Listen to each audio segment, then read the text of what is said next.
Soybeans பொரியல் எப்படி செய்கிறதுன்னு பார்ப்போம் வாங்க.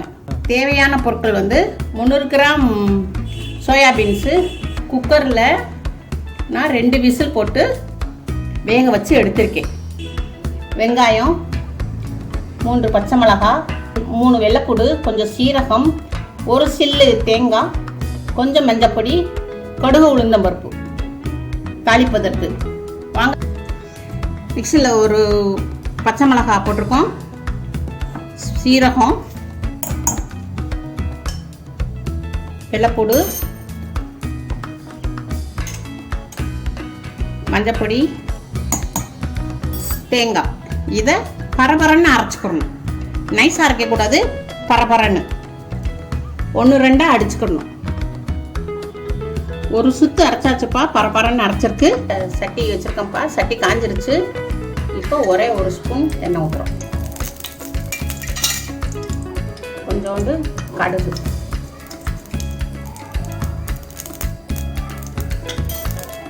கடுகு பொரியுது. கடுகு நல்லா பொரிஞ்சுக்கட்டும். இப்போ உளுந்தம்பருப்பு, இப்போ கருவேப்பிலை,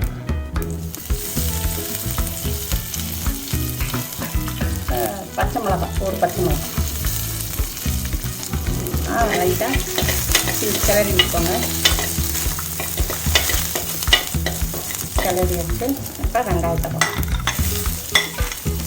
அதையும் நல்லா கிளறி விடுங்க. வெங்காயம் நல்லா வதங்கிருக்குப்பா. இப்போ வந்து அரைச்சி வச்சிருந்தோம் இல்லையா மிக்சியில் உள்ள, அதையும் இதெல்லாம் போட்டுருவோம்.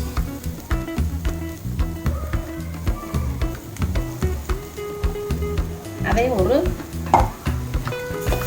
கிளறி விட்டோம்.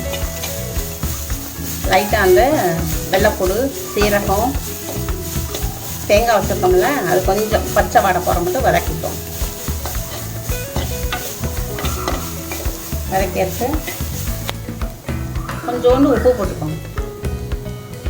உப்பு கொஞ்சம் உப்பு போட்டு நல்லா வதக்கியாச்சு. இப்போ நம்ம வேக வச்சுருந்த சோயாபீன்ஸோடைய பயரப்பம் அதையும் நல்லா கிளறி விட்டுருங்க.